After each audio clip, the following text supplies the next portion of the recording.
오늘 보실 성경 말씀은 요한복음 1장 1절로 5절까지 보시겠습니다. 태초에 말씀이 계시니라. 이 말씀이 하나님과 함께 계셨으니 이 말씀은 곧 하나님이시니라.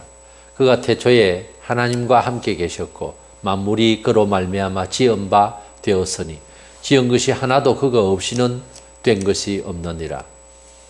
그 안에 생명이 있었으니 이 생명은 사람들의 빛이라. 빛이 어둠에 비치되 어둠이 깨닫지 못하더라. 아멘. 성경 신약 사복음서 중에서 요한복음은 예수님의 육신적 탄생에 대한 기록은 없고 예수님의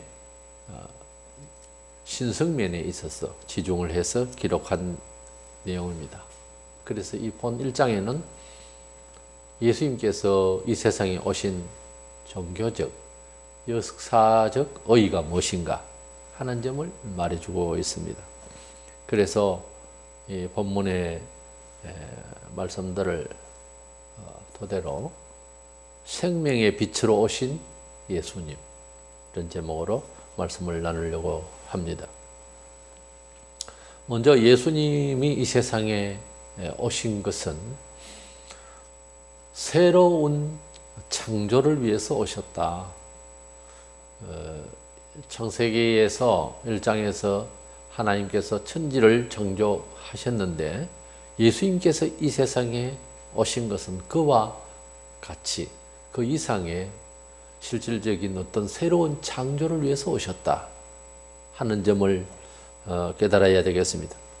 예수님께서 이 세상에 오신 것은 자연적인 일반인들의 보편적 출생이 아니고 하나님께서 예수님을 이 세상에 보내셨다라고 했습니다.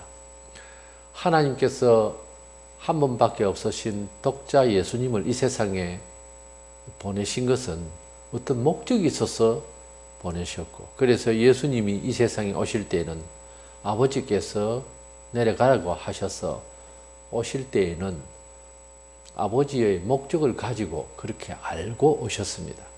그래서 예수님께서 이 세상에 오신 것은 일반적 출생이 아니라 하나님께서 보내셔서 큰 의미를 가지고 탄생하신 것입니다.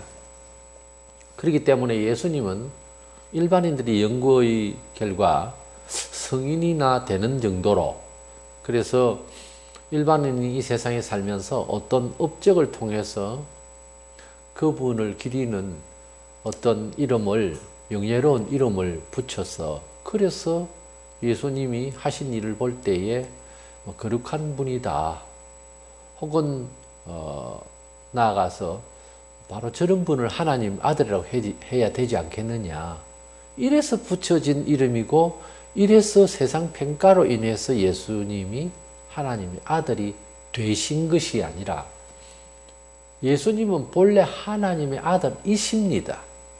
하나님의 아들로서 오셔서 하나님의 아들이 되심을 증명하신 것이지, 우리 쪽에서 볼 때에 그분이 하신 업적이, 그분이 하신 능력들이 하나님 아들 될 만하다고 해서 우리가 평가를 해서 하나님 아들의 이름을 준 것이 아니에요. 바로 이것이 신자와 불신자의 예수에 대한 관찰에 대해서, 예수님에 대해서, 인식에 대해서 차이점을 갖게 되는 거죠. 먼저 우리 예수님은 하나님께로부터 또 하늘로부터 우리가 세상에 살면서 출신을 묻고 그러는데, 그 출신 지역은 그가 성장하는 배경이 되겠고 또 그런 어떤 사상까지 영향을 끼칠 수가 있습니다. 그런데 유대인들이 예수님을 메시아로 못 알아본 것 중에서, 그 어두운 생각 중에서 나사렛 전동네에서 사셨기 때문에, 나사렛은 그 당시에 상당히 빈곤한, 그리고 정통 유대인들이 거기에서 선생원을 날 만한 장소가 아닙니다. 그런 지역에서 사셨다고 해서 무시해서 문제가 생긴 거예요, 처음에. 그래서 출신을 우리는 뭐 상식적으로 물을 수도 있고, 또 어떤 사람에 대한 평가를 할 만한 어떤 배경도 될 수는 있습니다. 그러나 그 사람이 무슨 말을 하는지 또는 어떤 사상을 가지고 있는지가 중요하지 어디에 출신이냐가 그렇게 결정적인 문제는 되어서는 안 되는 거죠. 그렇다면 그 예수님의 고향 출신은 어디입니까? 나사렛 동네가 아니고 하늘입니다. 하나님의 나라에서 오셨어요. 꼭 그렇게 출신 운운하면 예수님만한 출신지가 있는 사람이 누구예요? 없어요, 세상에는. 그 예수님의 출신을 꼭 그렇게 출신을 묻는다면은 하나님의 나라에서 왔어요. 예수님은 누구의 자손으로? 예수님은 어디에서 오셨는가? 하나님으로부터 왔어요. 야마 8장 42절에 내가 하나님께로부터 나왔어. 왔다고 그랬어요. 나는 스스로 온 것이 아니요 아버지께서 나를 보내신 것이다 그랬어요. 그래서 예수님께서는 하나님께로부터 하나님 아버지께서 보내셔서 오셨다. 그렇게 말씀을 하고 있습니다. 본장 서두에서 사람들 중에서 특별히 성인이라 하는 이들과 우리 세상에서 말하는 사람들과 다른 분으로 예수님은 이 세상에서 출현하심을 말씀을 하고 있습니다. 이래서 이 본문을 보면 예수님은 육신을 입고 오시기 전부터 선제 먼저 그 전에 계셨다고 하는 사실을 기술하고 있습니다. 본문 1절에 태초에 말씀이 계시니라. 이 말씀이 하나님과 함께 계셨으니 이 말씀은 곧 하나님이시니라 하는 좀 어려운 표현이 있습니다.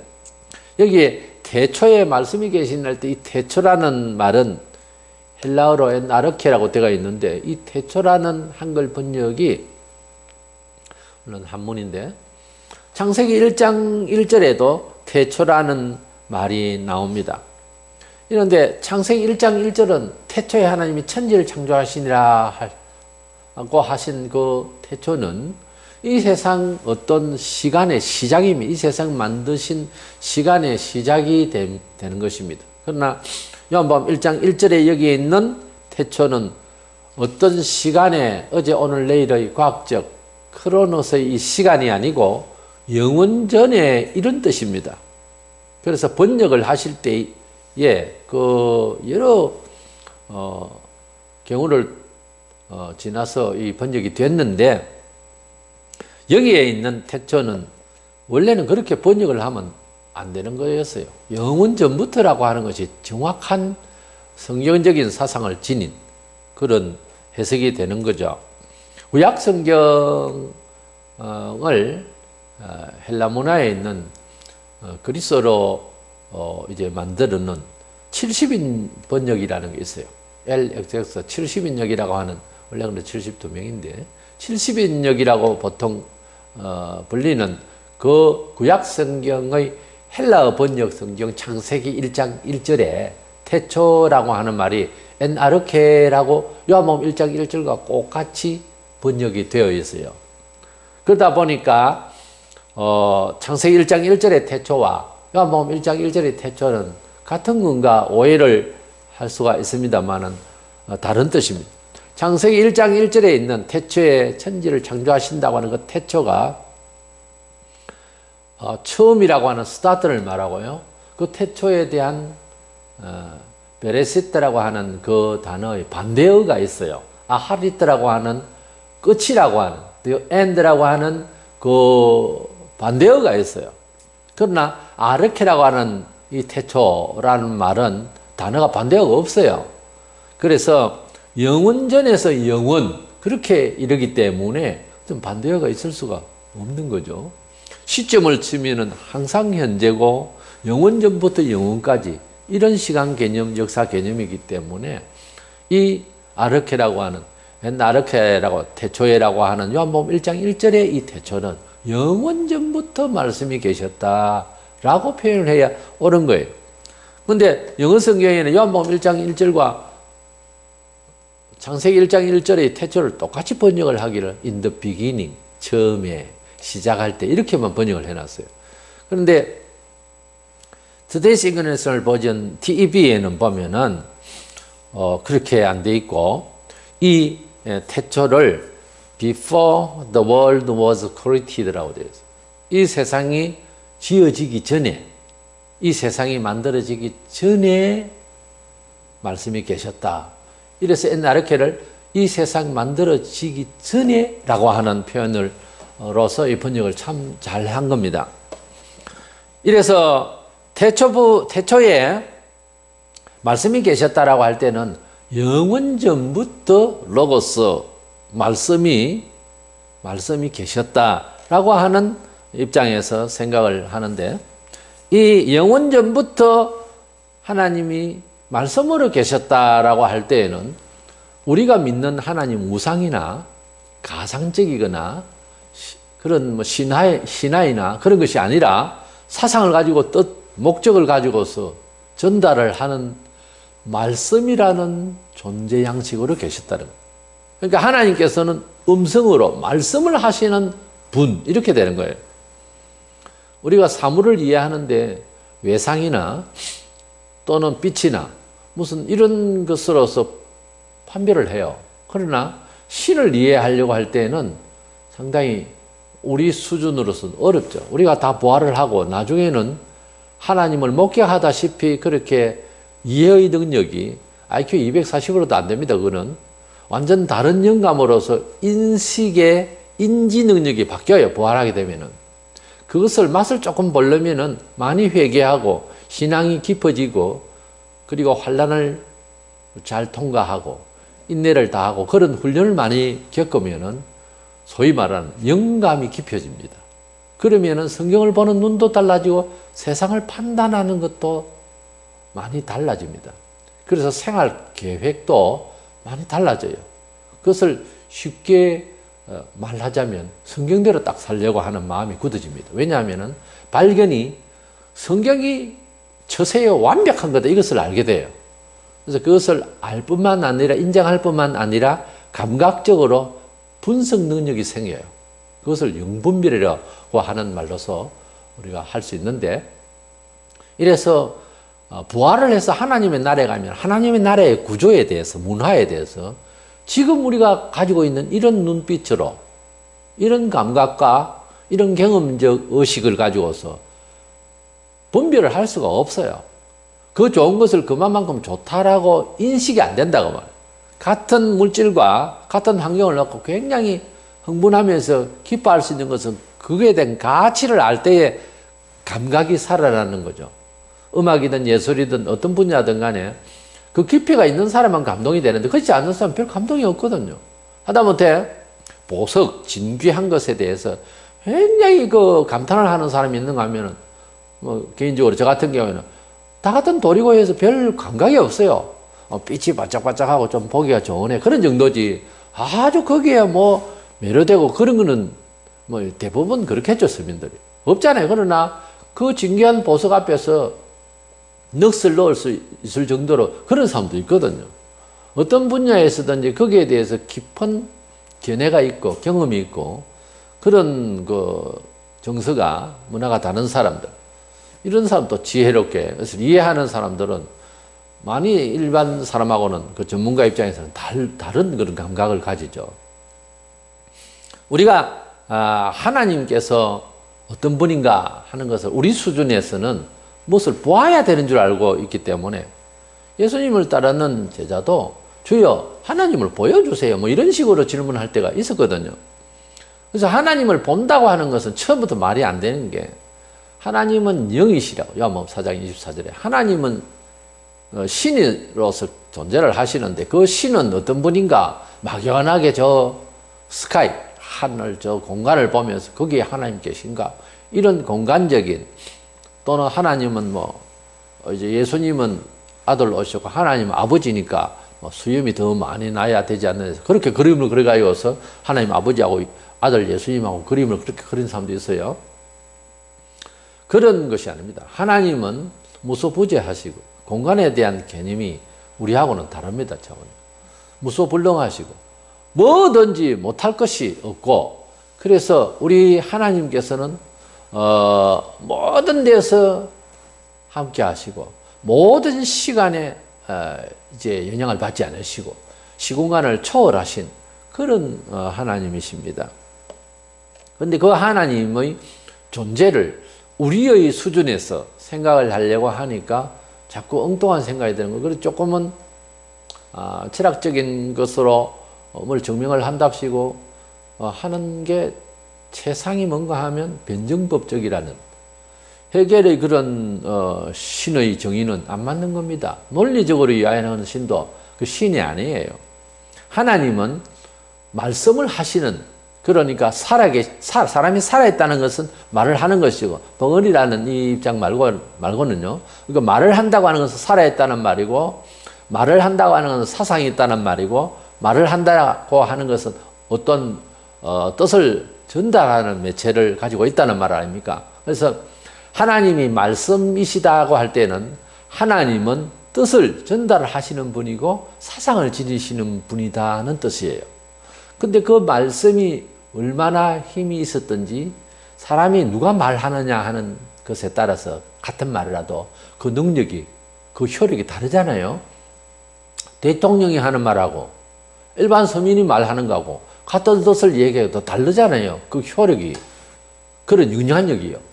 근데 하나님의 말씀하시는 그 하나님의 음성, 소리, 뜻은 그대로 창조가 돼버려요. 창세기에 보면 태초에 하나님이 천지를 창조하시느라 빛이 있으라 이런 말씀하니까 빛이 쫙 생긴 거예요. 하나님께서 무슨 말씀을 하시면 그 말씀이 돌아가지 않아요. 그대로 이루어진다라고 하셨어요. 그래서 하나님은 능력이 전능하신데 그 능력이 말에 있는 거예요. 그래서 신자는 삶을 살아갈 때 말의 능력이 있어야 됩니다. 하는 말이 필요 없는, 우리가 사생활에서 서로 뭐 얘기도 우스개도 할 수 있고 그런 사사로운 일상의 말도 할 수는 있겠죠. 그러나 정작 공적으로 이야기를 해야 될 경우에는 말의 능력이 실려야 됩니다. 구름 잡는 소리에서는 안 되거든. 하나님께서 무슨 말씀을 하시면은 그대로 역사하시고 그 말에 대한 책임을 하나님은 지셨어요. 예수를 내 너희들에게 보낸다. 믿으면 무조건 용서하겠다. 회개하면 용서하겠다라고 말씀을 하셨으니까 책임을 지세요. 하나님은. 그 사람은 맨날 책임 안 지죠. 헛소리를 하고. 저 북한의 김정은이처럼 맨날 약속해놓고 다 깨버리고 그렇게 비슷하게 다 살고 있는 거죠. 자, 하나님께서 말씀으로 계셨다. 하나님께서 말씀으로 계신다라고 하는 말은 하나님은 그 능력의 그 신실하신 메시지를, 그 신실하신 그 말로서 존재하신다. 그래서 하나님은 그 말씀으로 계시는데 우리에게 그 하나님이 말씀으로 존재하심을 어떻게 인식하고 그 음성을 어디서 듣느냐? 성경이에요. 성경은 그래서 일반 도서가 아닙니다. 하나님의 음성을 문자로 기록을 하는 거예요. 그래서 하나님의 말씀이라고 합니다. 성경을 하나님의 말씀이라 그래요. 그래서 하나님은 말씀으로 계시고 또한 하나님은 말씀을 우리에게 주셨는데 그 구원을 위한 여러 말씀들이 성경에 인쇄를 돼서 그렇게 기록이 되어 있습니다. 받아 적었습니다만 처음에는. 그래서 하나님께서 우리에게 말씀하시고 뜻을 전달하시는 것은 성경이고 마치 보이는 하나님을 보여달라 뭐 이러면 보이는 하나님이라고 억지로 부린다면 성경이에요. 성경이에요. 개인적으로 성경에 어떤 내 이름이 있고 이런 건 아니잖아요. 그런 경우는 하나님께서 영감적으로 음성을 들려주실 수도 있습니다. 근데 그것만 생각하고 성경을 안 보면 그건 말이 안 되는 거예요. 지극히 뭐 10중 8구는 위험천만한 일이에요. 하나님의 말씀 가운데서 우리 자신을 돌아보고 하나님께 어떻게 살아야 되는 것이 내가 잘 되고 하나님의 영광이 되는지 사회에 빛이 되겠는지는 성경에 다 나와 있어요. 일일이 말씀하시고 이렇게 하면 주구난방이 되니까 그래서 성경이라는 걸 주신 거예요. 그래서 성경을 하나님의 말씀인데 성경 안에 하나님을 가둬놓는다는 뜻이 아니라 하나님이 충분히 우리가 살아가는 법칙에 대한 말씀을 성문화해서 성경을 주셨다는 거죠. 어쨌든 하나님은 태초에 이 세상 만들기 전부터 영원 전부터 말씀으로 계셨다. 그러므로 하나님을 보겠다든가 만지겠다든가 무슨 빛으로 뭐 이해하겠다든가 그러지 말라는 거예요. 하나님을 이해하려면 말씀의 하나님을 이해해야 되고 그 말씀은 우리 눈에 지금 성경입니다. 그래서 성경을 보면서 하나님을 이해한다. 완벽한 말도 아니에요. 제가 지금 표현하는 것도. 그러나 지금 우리가 인식의 도화선은 성경이라는 것밖에 더 이상 설명을 할 수가 없어요. 어디 산에 가면, 어느 기도원에 가면 어떤 유명한 목사한테 안수를 받으면 하나님 알 것이다. 그렇게 말할 수가 없잖아요. 하나님은 말씀으로 계신다. 그 계심을 성경을 가지고서 인식을 시작하는 거다 하는 겁니다. 예수님은 이렇게 우리에게 하나님의 아들로 오셨고 그 하나님의 아들 대신 예수님은 육신을 입고 이 세상에 오셨는데 그 하나님은 말씀으로 계셨고 그 말씀은 이 세상을 지으실 때에 빛이 있어라 하시면 빛이 생기고 하신 그 하나님의 능력의 말씀이 옷을 입고 이 세상에 오신 분이 예수님인데 그래서 우리 예수님은 이 세상에 오셔서 새로운 또한 창조자로서 온 세상 사람들의 심령을 바꾸고 그래서 새로운 존재로 만드시려고 오신 분이다 하는 겁니다. 이래서 우리 예수님은 하나님으로부터 오셨고 두 번째로는 예수님은 창조자로서 이 세상을 새롭게 하시기 위해서 오셨다. 태초에 하나님이 만물을 지으신 것처럼 우리 예수님은 이 세상에 오셔서 우리 영혼을 새롭게 하시는 분으로 오셨다 하는 것입니다. 그래서 말씀이 육신을 입고 이 세상에 오셔서 우리를 접견해 주신 그 말씀 대신 하나님이시다는 거죠. 그래서 우리 예수님이 이 세상에 말씀으로 계셨던 그 하나님의 그 말씀에 육신을 입히셔서 오신 분이 예수님이라고 하는 사실이라면은 결국은 영원 전부터 말씀이 계셨다고 했는데 그 영원 전부터 계셨던 그 말씀이 육신을 입고 오신 분이 예수님이라면은 우리 얼굴로 접견을 2000년 전에 오셔서 하신 예수님 이전에 그 예수님은 존재적으로 영원 전부터 계셨던 분이라고 하는 사실이죠. 그래서 우리 예수님은 2000년 전에 이 세상에 오셨다고 하는 그 역사적인 그런 기록, 그래서 세상 사람들도 예수님을 하나님의 아들로는 안 믿지만은 사대 성인으로 지구촌의 역사에 분명한 역사적으로 오셨던 분으로 육신으로서 이 세상에 오셨던 분들을 인정을 합니다. 그러면 그 예수님이 이 세상에 오셔서 하신 일 이전에 그분이 원래부터 존재를 하셨다고 하는 사실까지는 불신자들은 잘 모르죠. 그래서 요한복음에 여기에 1장에 나오는 이 표현으로 봐서는 태초에 말씀이 계셨고 영원 전부터 계셨고 그 말씀이 육신을 입고 오신 분이 예수님이라면 예수님은 영원 전부터 계셨다라고 이해가 되어져야 되는 것입니다. 14절에 보면은 본장 말씀이 육신이 되어 우리 가운데 거하심에 이 말은 예수님께서 성자 하나님으로서 성자 예수님은 이 세상에 역사적으로 오셨는데 이것을 다른 말로는 임마누엘이라 하나님이 우리 역사와 함께 하셨다라고 하는 뜻입니다. 그래서 말씀으로 계시는 하나님, 그 말씀이 육신을 입고 오신 분이 예수님. 약간 헷갈릴 수 있어요. 근데 그 예수님이 이 세상에 오셨으니 그 예수님은 바로 말씀이신 예수님이다. 그러면 그 말씀은 바로 하나님이셨어요. 그러니까 성부 하나님하고 성자 예수님은 존재적으로 영원 전부터 같이 있었다는 말씀이고 또한 능력이 영원 전부터 영원까지 같으신 분이. 성부 하나님과 성자 예수님은 결국은 뜻이 같다는 얘기예요. 왜냐하면 그 말씀 그대로니까. 말씀이 하나님이시고 그 말씀이 육신을 입고 오신 분이 예수님이라면 성부 하나님과 성자 예수님은 같으시다는 거예요. 동일하시다는 뜻이죠. 여기에서 삼위일체 내용이 나오는 겁니다.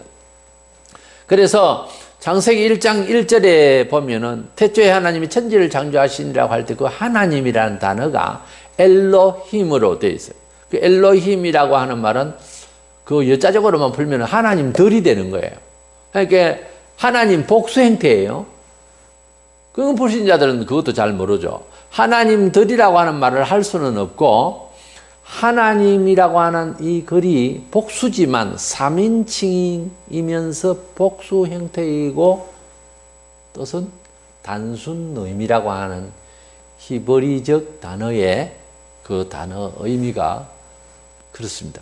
그래서 이 단어가 특이한 단어인데 여러 몇 가지 요소들은 문법상 일반 지상의 언어와 다른 형식이 있어요. 그 중에서 이렇게 3인칭 복수형인데도 단순 의미로 전달되는 겁니다.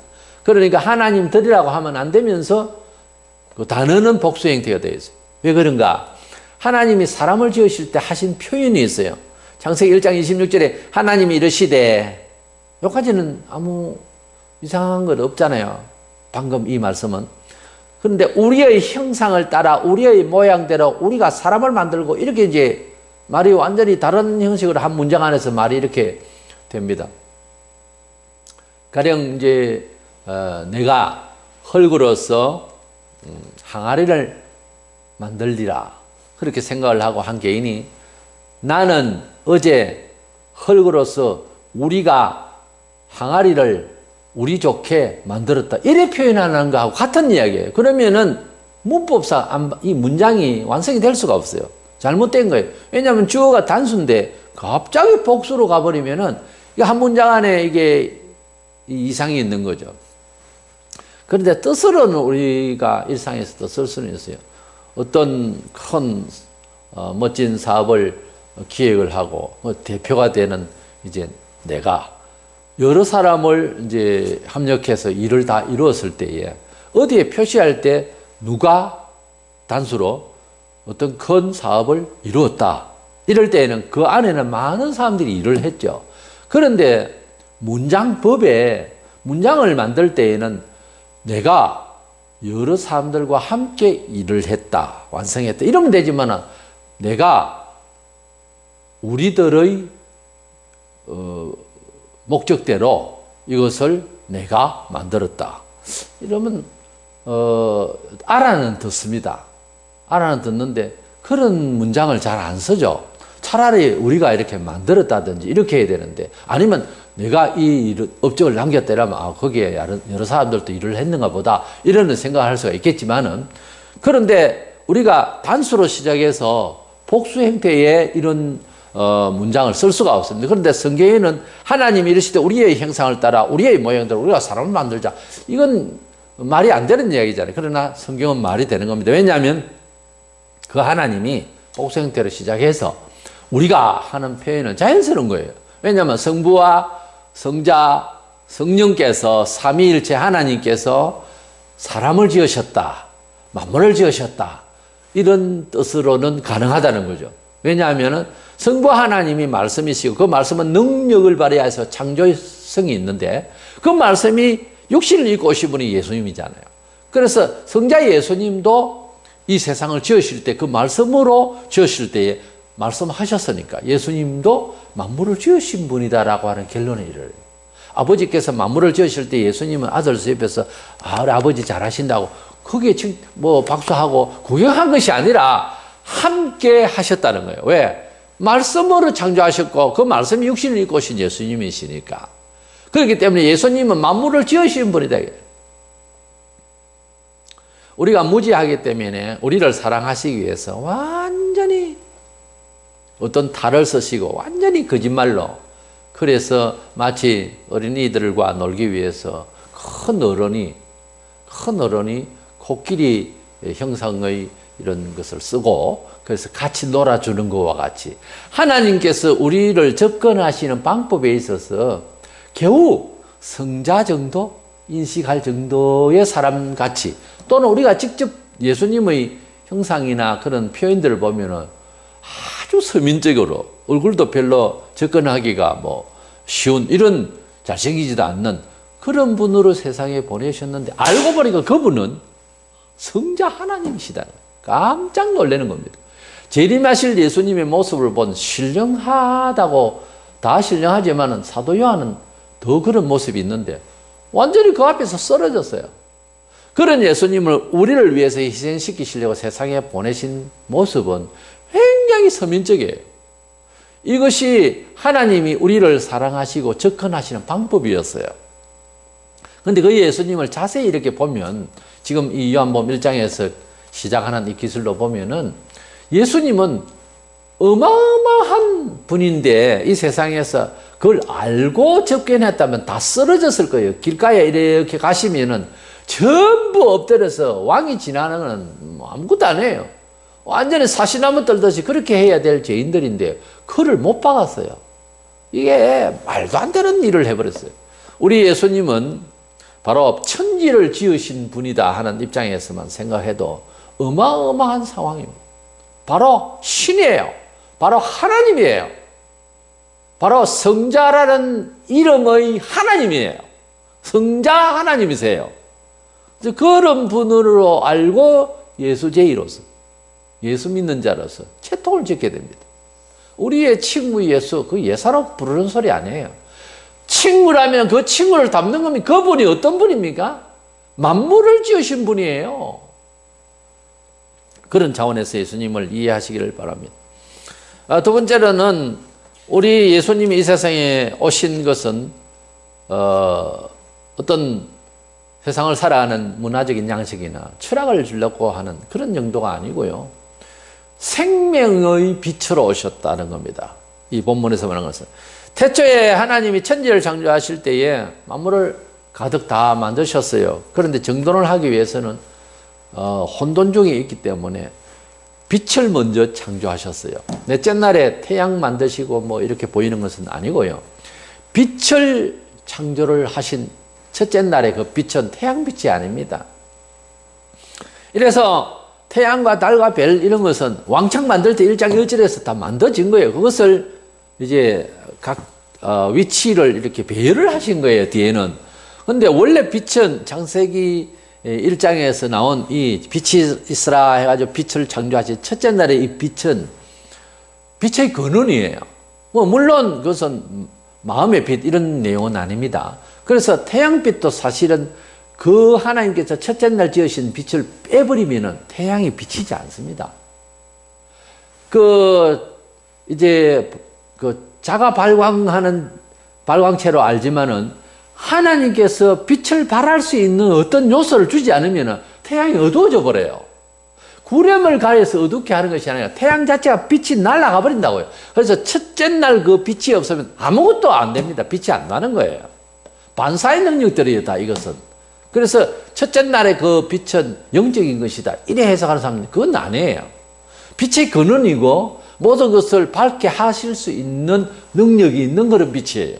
그것이 첫째 날의 빛이에요.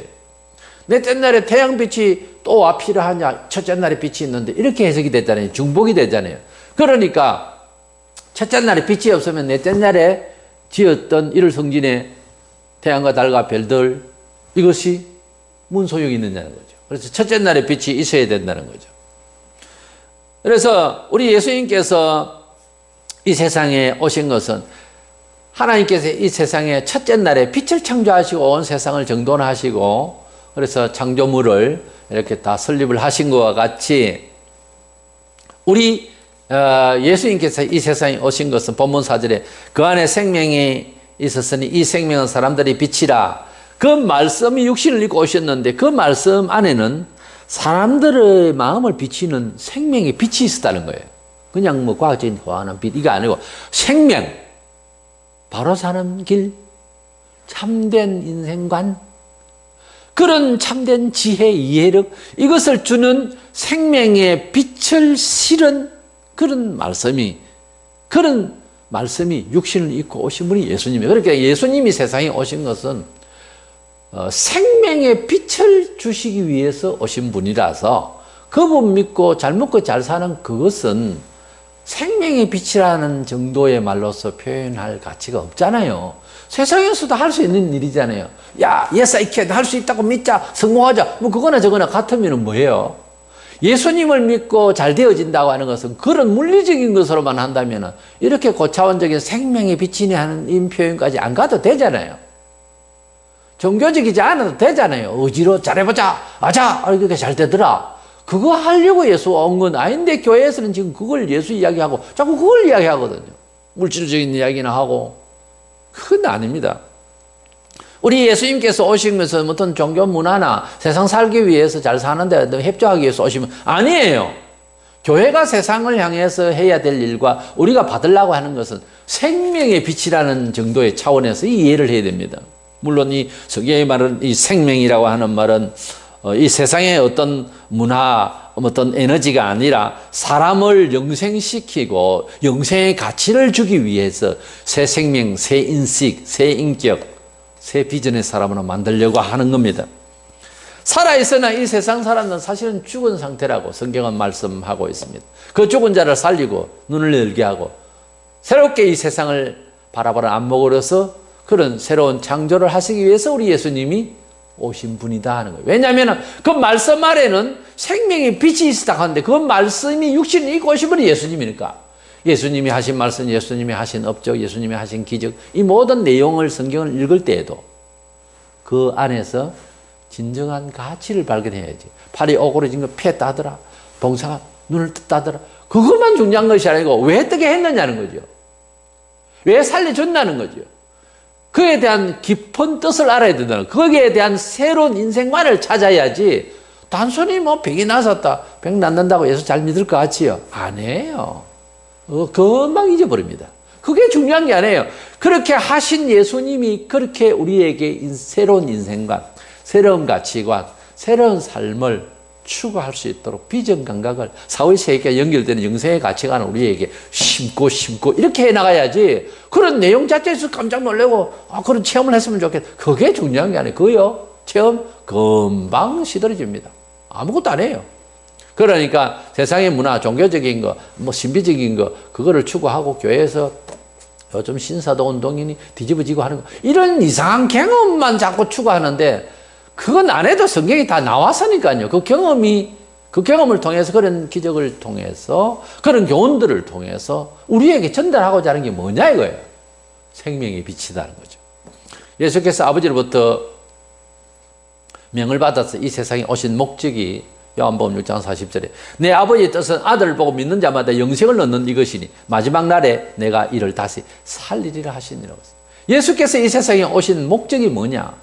기적을 베풀고 뭐 대단한 뭐 교훈이 있고 아주 좋은 이야기가 있고 그게 아니라 사람을 살리겠다는 거예요. 어떻게? 영혼을 죽어 있는 영혼을 살려서 영생하도록 그 구체적인 것은 예수님께서 재림하시면은 우리를 부활시켜서 아버지 날에 데리고 가려고 하는 거예요.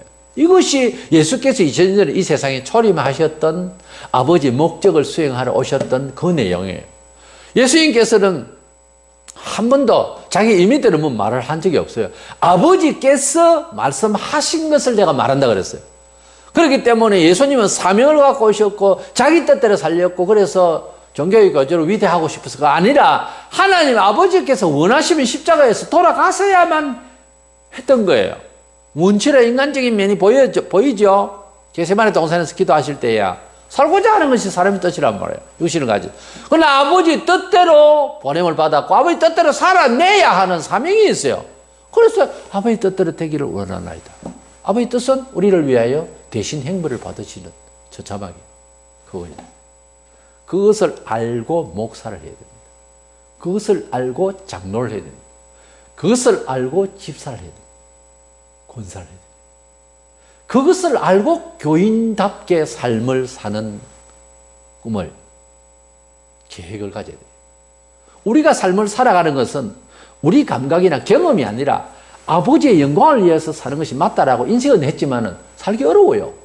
그러나 내 뜻대로, 그러나 내 경험대로, 내 감정대로, 내 의지대로, 내 요구대로 되지 않고 아버지의 뜻대로 되기를 원하나이다. 예수님도 그랬는데 우리가 이해가 되면 따라가고 안 해요.